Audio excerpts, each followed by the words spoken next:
वो थी इकरा। तो इकरा में इकरा लफ्ज़ है, इकरा का मतलब है पढ़ो। आज से 14-15 साल पहले ही हमारे कुरान पाक में अल्लाह ताला ने ये भेज दिया था कि पढ़ो। और आज बदनसीबी ये है कि हम पढ़ाई से बहुत दूर हैं। क्या मतलब ज़रूरी नहीं है कि आप बहुत अच्छा कपड़ा पहने, रोज़ ही घर में बहुत मुसल्लम बने।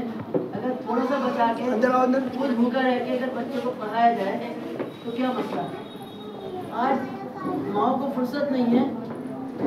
माँ का यह हाल है कि अगर रमज़ान शरीफ में टाइम थोड़ा स्कूल पीछे कर देता है कि यहाँ से टीचर्स को भी राहत हो जाए, तो उन्हें सहरी के बाद फुर्सत नहीं होती।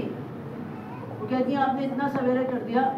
उन्हें ना तो ये पता है कि बच्चों की जिम्मेदारी क्या है और ना ये पता है कि जो पढ़ाने वाली आई वो भी रोज़गार है, उन्हें भी घर जाना है।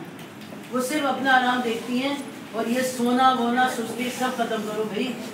माहौल देखो दुनिया में क्या हो गया, डिटेल ले जाना सबको सब पता है।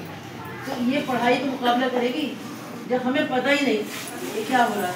बैंक में जा रहे हैं, ये फ्रॉड हो रहा कि भाई ज़रा फॉर्म भर दीजिए। आप फॉर्म भरवा रहे हैं, आपकी तो कसूरवार हैं, आपको क्यों नहीं मालूम कोई बात। पढ़ना मुश्किल नहीं है, पढ़ना तो हर उम्र की कैद नहीं है। आप इतने छोटे 2.5 साल के बच्चे से लेके 50-60 साल तक की उम्र के लोग पढ़ सकते हैं। और जब पढ़ना की कैद नहीं है तो आप लोग माएँ भी क्यों नहीं पढ़ सकती हैं। अभी अम्मी का जिक्र आया, जो सब बिजान के नाम से जानते हैं। मैं उन्हीं के वाक़या सुनाती हूँ। जब वो पढ़ी लिखी थी तभी तो हम पढ़ पाए।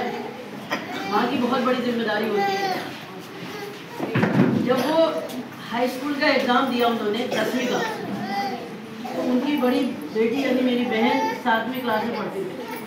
और उस ज़माने में उम्र की कैद नहीं होती थी, हाई स्कूल का फॉर्म भर दिया जाता था। तो उन्होंने अपनी बेटी के साथ हाई स्कूल का इम्तहान दिया और इस हद तक दिया कि वो हिंदी नहीं जानती थी, इंग्लिश और उर्दू जानती थी।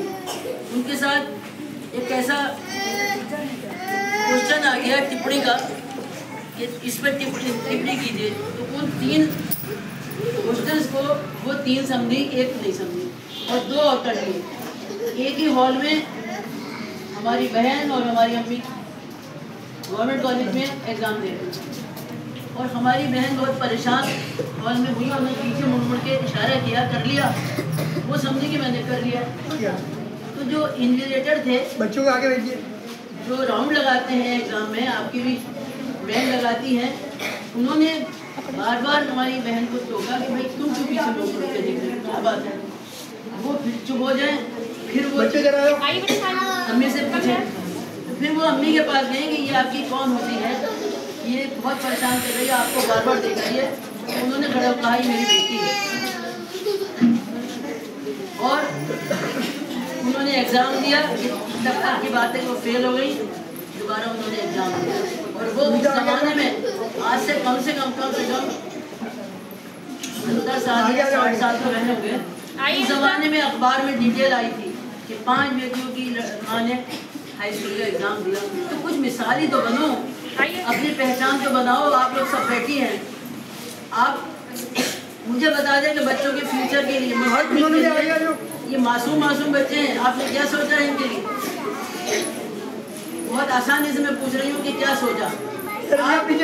मैं गार्जियन से कहती थी कि आप अगर 2 रुपये रोज़ भी जमा करेंगी, 10 रुपये रोज़ भी जमा कर देंगी तो हर महीने 300 रुपये होते हैं। आप गुल्लक में क्यों नहीं डालती। अगर गुर्बत है तो हाथों में बच्चों के 10-20 रुपये क्यों होते हैं। मेरे ख्याल से खुदा झूठ नहीं बुलाए, हर माँ बाजार भेजने के लिए, दुकानों पे भेजने के लिए उसके पास जेब में पैसे होते हैं। इसलिए कि ये है उसकी तरबियत। क्या है ये तरबियत है, पालने का तरीका है। अगर वही घर में चीज़ें लोग बना कर बच्चों को खिलाती रहो, तो अगर आपके 50 खर्च होते हैं तो 20 तो बची रहेंगे। लेकिन इतनी आसानी के लिए आपने 2 रुपये उसमें 10 रुपये दे दिए, तो 10 रुपये किस काम के हैं बच्चों को पता ही नहीं। बैठकर माएँ मैंने कभी नहीं देखा, मैंने भी 40 साल स्कूल चलाया, मैंने कभी नहीं देखा किसी ने घर में बैग खोल के देखा। और जब एग्ज़ाम में नंबर कमाते हैं तो स्कूल पर चढ़ाई होती है, हमारा बच्चा फेल क्यों हो गया। तो भाई फेल होगा तो क्या होगा? वो उसने बैग रखा, वो खेलने शुरू हो गया, उसका उसने मोबाइल देख लिया, खत्म बात। माने अपना खाना वाना बनाया, भाई वो सारा दिन काम कर रहे हैं। अरे भाई थक गई तो बच्चों का क्या होगा?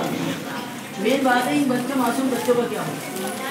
इस मासूम बच्चों का हिसाब अल्लाह रब्बुल इज़्ज़त माओ से लेगा। बाप से तो ये लेगा कि क्या उसने खर्च नहीं किया, क्या उसने बच्चों की परवाह नहीं की, क्या उसकी ज़रूरत पूरी नहीं की। लेकिन असली हिसाब तो माँ से होगा, क्योंकि माँ एक ऐसी चीज़ है कि अल्लाह ताला ने कहा माँ के पैरों के नीचे जन्नत है। जब वो इतनी अजीम चीज़ है कि जन्नत है, तो उस जन्नत को अपनी इतनी अजीम अजमत को क्यों राय हुए कर रही है? मतलब क्या मतलब है? बच्चे भाग रहे हैं, खेल रहे हैं। आज यहाँ का नहीं है कहानी, मैंने भी 40 साल। आप लोग घर में अगर आप पढ़ी लिखी नहीं है, मैं उसका बता रही हूँ भाई जी, तो जब भी सब पढ़ी लिखी। आपको होमवर्क दिया बच्चों का, आप बैग खोलिए और उस पेज पर निशान लगा लीजिए, कोई भी बारीक सा, तो यहाँ तक मैंने देखा है। तो दूसरे की तो होगा कि अब कौन सा पेज आया। और तीसरी बात यह है कि बच्चों को नहीं मालूम, आप जाहिल हैं। बच्चों से कहिए कि मैं देख रही हूँ, सही करो। अगर तुमने गलत किया तो कल मैं ऑफिस जाऊँगी। देखिए माँ नहीं देखती, कुछ नहीं देखती माँ, ट्यूशन लगा देती हैं और ट्यूशन पर डिपेंड होकर बेफिक्र होती है कि ट्यूशन कर रहे हैं। अरे ट्यूशन सही है, ट्यूशन भी पढ़ाई है बच्चों के लिए, लेकिन खुद क्या देखती हो? ईमानदार से बताइए कितने लोग हैं जो बच्चा बैग लेके जाता है और खोल कर देखते हैं? इसमें कई चीज़ें ये भी हैं कि मान लो बच्चा कोई चीज़ छोड़ा है, पेंसिल छोड़ा है, किताब छोड़ा है, क्या आप बैग में देखेंगे?